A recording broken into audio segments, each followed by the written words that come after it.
Zul, fellow panelists and participants. I definitely would not want to repeat what has been said by earlier panelists. But what I have in mind are 4 points which are distinct but related. One is decolonization as a movement in alternative knowledge. Second is colonial science and Malay identity. Third is enlightenment or European social science. And fourth, I think this way we have to move forward, revising the curriculum, revamping the social science curriculum. But before I move on, I'd like to make some reference to law, because I think a number of panelists have mentioned the role of law and refusal to look at law as pluralistic. In my forthcoming book, which was mentioned by Professor Tamin, Decolonizing Penang, I made a case and an argument. I brought in a moral and legal argument on the status of the island before the coming of the British. In many of the narratives, and even in the court cases between 1810 to 1840 in Penang, after the establishment of the Charter of Justice in 1806, the judges, although they know that the island was populated, they still, in a legal sense, made the judgment that the island was terra nudis. This implies one thing. This implies that only the colonial perspective and epistemology of law is accepted in the history and the historiography of the island. In other words, before the British came, there was no law. It was assumed that there was no law, there was no people. But what happened was Ahmad Ibrahim made a statement in his writing, saying that the law, the lex loci in Pulau Pinang is adat Temenggung, modified by Islamic law. And this is where I think it's an important point in which how we negotiate between coloniality and decoloniality. So in regard to Pulau Pinang, it implies how we establish and define history, how we move history outside of secular European time. In other words, the discipline of history is one of the major areas and one of the major domains that define our consciousness and our identity. And we look at history as how it is conceptualized and implemented in the modern period. We will find that history will bias and would marginalize the non-European peoples. History has been seen to be Eurocentric. History has been seen to be periodized within the context of European philosophy, within the context of European progress and time. And therefore, if we were to study history as such, and not disentangle the processes of history, we would not be able to find our own history. We would not be able to define ourselves. We would discover that we are invisible in time. So this is what I have, in a sense, implied in my book, Decolonizing Penang, with regard to positing that in looking at Penang from a non-Eurocentric perspective, I have established that before 1786, that year that didn't happen, there was no agreement, no treaty. The lex loci is Islamic law, adat Temenggung. In other words, there was law, there is law, and that law comes from the Sultan of Kedah. So this one example of how we have to look at decolonization, and not just in looking at it in any discipline, but we have to look into particular disciplines, sociology, history, and philosophy. One problem in colonialism and one problem in how we consume colonialism is the problem of periodization. Periodization in Western philosophy is different from Islamic philosophy. But unfortunately, we have taken the template of Western periodization in looking into our philosophy, in looking into our consciousness, in studying our history. As such, for example, descriptions like the golden age of Islam, Malacca as the golden age, medieval period, the dark ages. These are distortions. We can use the word medieval Islam, for example, but would they provide us with the proper significance and the proper consciousness of the life and the spirit at the time? So this is one aspect I think that we need to look into. But here I'm going to turn to my first point, which is looking into decolonization as part of a larger movement calling for an alternative knowledge in the modern world. We're looking into modern history here. We're looking into the period post-World War II. And in the post-World War II period, there are movements which can be bifurcated into two. One having political ramifications, the other having epistemological ramifications. The political ramifications can be seen easily, emancipation of nation states, nationalism, and so on. The creation of new nations, hence the creation of a new identity, new knowledge, new forms of knowledge of oneself, which happens which has happened over the last 60, 70 years in Asian countries, in Africa, and so on. But what has not been emphasized so much until in recent decades, the last 2 decades or 3 decades, are the epistemological problems. And here we have to look into the process of decolonization as part of the movement and, for example, countering Eurocentrism, to counter a Eurocentric view of knowledge, and indigenization of knowledge, looking into what we have, what the originality of our being. And then you have the endogenization as opposed to the exogenous form of knowledge. Endogenization is different but related to indigenization.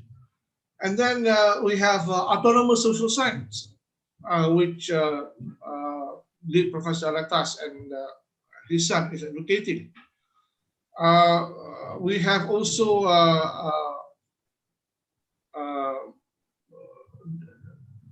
de-Westernization, apart from Islamization, and apart from other movements like de-schooling society and the pedagogy of the oppressed.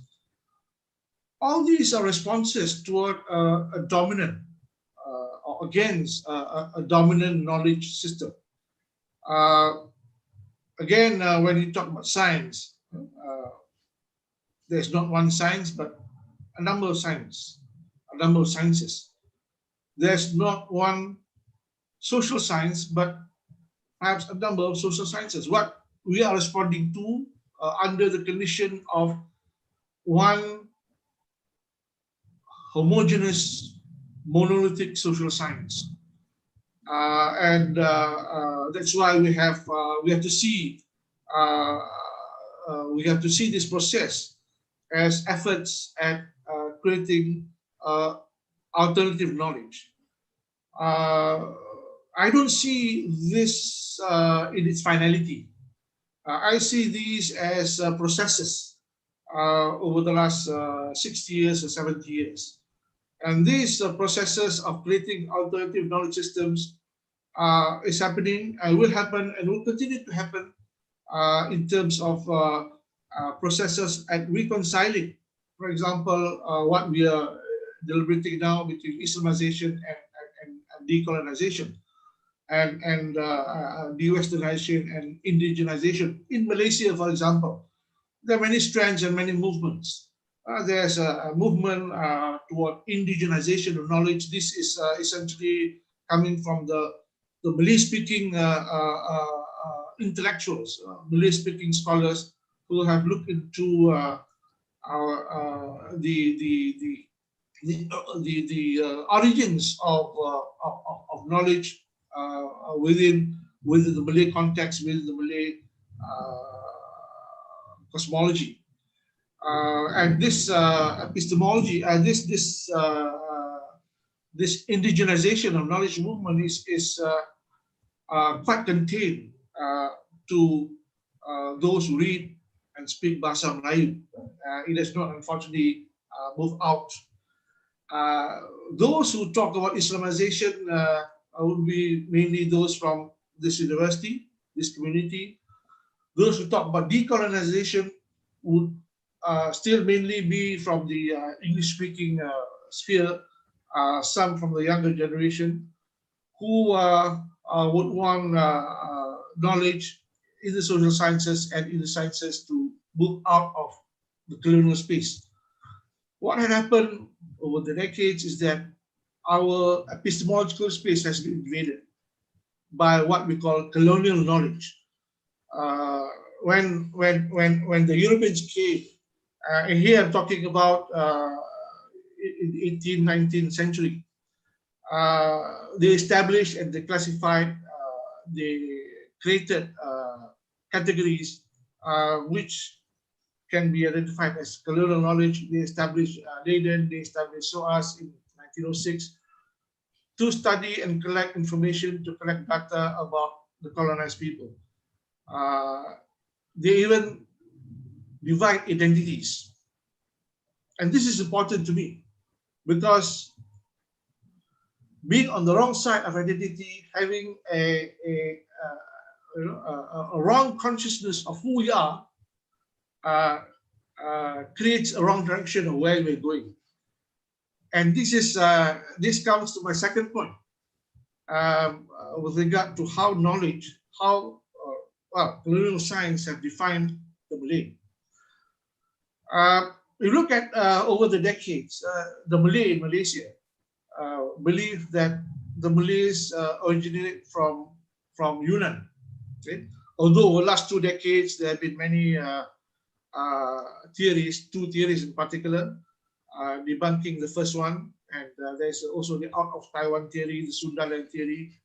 All these theories are used and consumed by society, by Malay society especially, to establish identity and ethnicity based on structures of knowledge.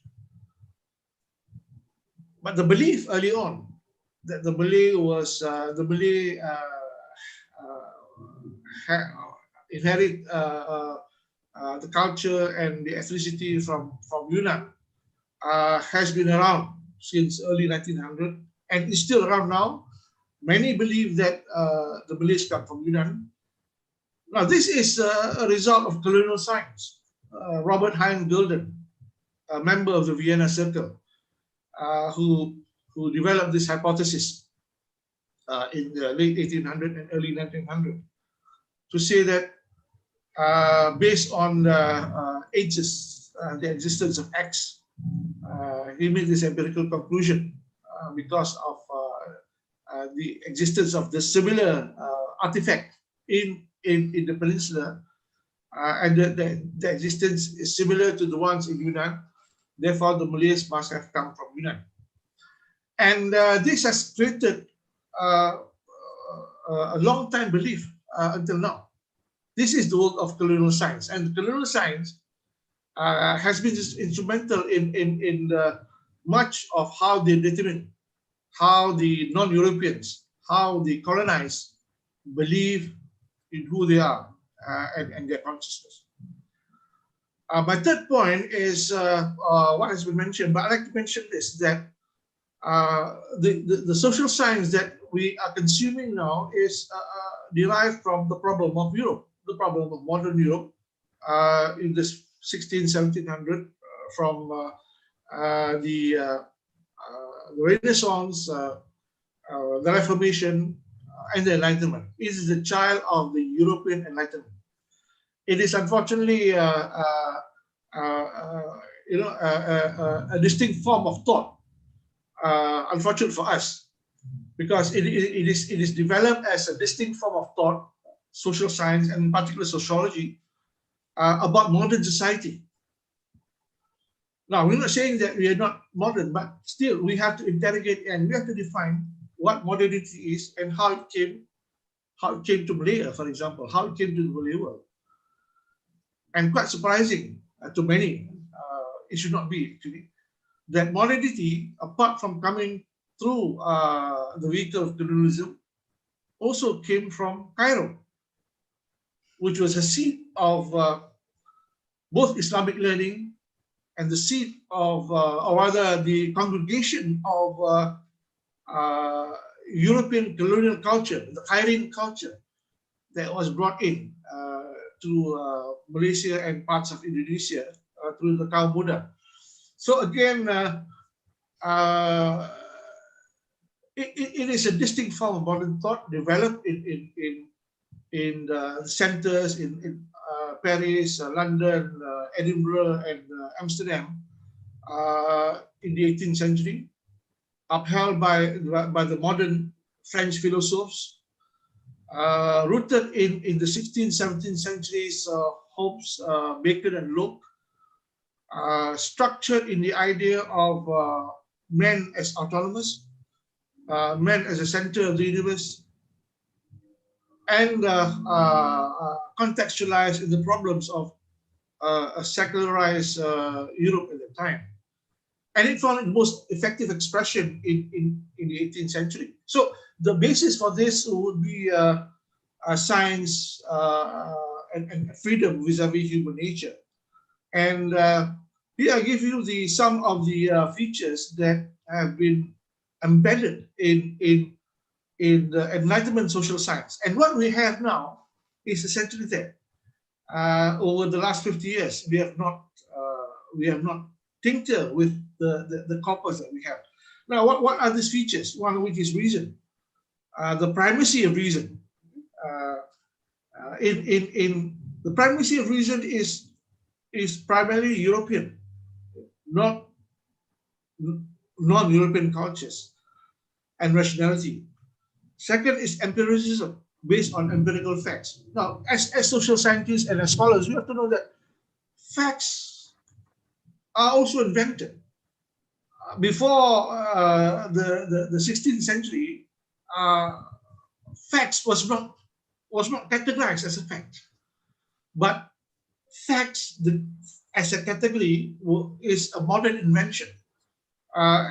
In other words, if you look at present social science, to them, in the corpus of and the epistemology of modern social science, the prophets and the angels are not facts. They are not rendered as facts, but to us they are. And then another feature is science, key to expanding of all human knowledge. Again, that relegates revealed knowledge into a different dimension. Progress, and another problem with regard to the idea of development and the idea of evolution, social evolution. And much of the discussion on progress is structured in the social sciences, looking at human society moving from one state to another. Rostow's theory of human development, for example. And then, of course, freedom and human rights. and secularism, and some say viral and anti-clericalism, being wanting to be free from religious orthodoxy and opposition to traditional religious authority. So when you look at, and this comes to my fourth point and final point, when you look at modern social science, the corpus was formalized sometime in the 1800s. I mean, I look at the Chicago School as a measurement for the classic divisions of the social sciences: psychology, sociology, anthropology, economics, and political science, and these and other areas which came in the interim period, including law, accountancy, and so on. This began to serve the global economy. This began to serve the global system. And even when we talk about Islamic economics, it's not integral to the economy. It's part of the dominant economic system.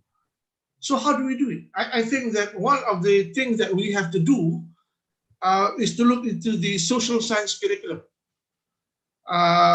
We've talked about categories, concepts, we've debated about institutions, but the curriculum is important. The curriculum spells out to universities, that highest level of knowledge producing institution, on redefining social science. In the West, over the last 20 years, there have been movements at, for example, revamping economics.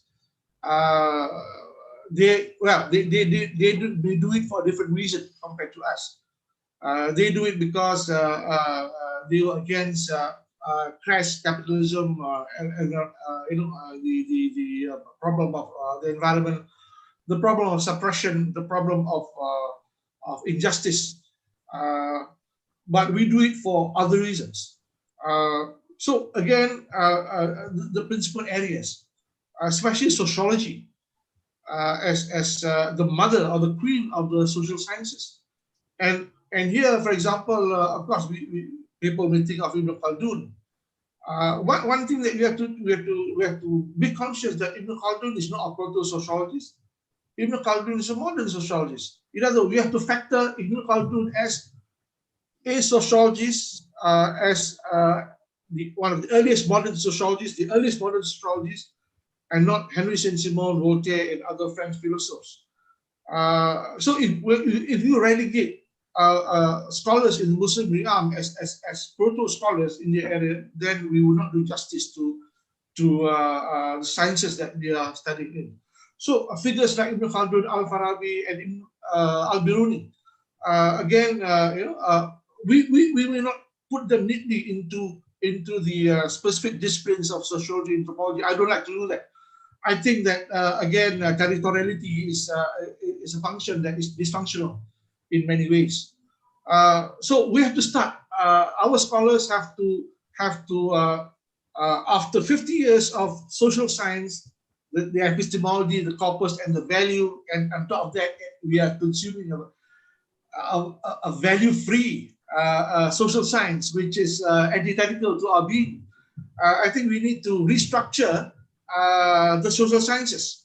The International Islamic University, we have to restructure its Kuliah, Civil and Human Sciences. We have to restructure the departments and the components, and perhaps merge some of these disciplines. Because, for example, a simple example is one cannot solve a political problem by studying political science. Social economics and social sociology, and of course history. We need to tackle the discipline, and in tackling the discipline, we have to look into the curriculum, we have to look into the syllabus, we have to look into the texts that we expose our students to. And these texts are important. Why they're called texts? Because they are canons. Originally, these texts are canons, and these canons are ones that determine the kind of passage that a student go through. So I would suggest, my final point is that we look into the curriculum of the social sciences, not only in this university, but in other universities in Malaysia and in other parts of the world. And this is one way whereby we construct and we influence and we create a consciousness among scholars and students who would inherit that after they graduate. Salam.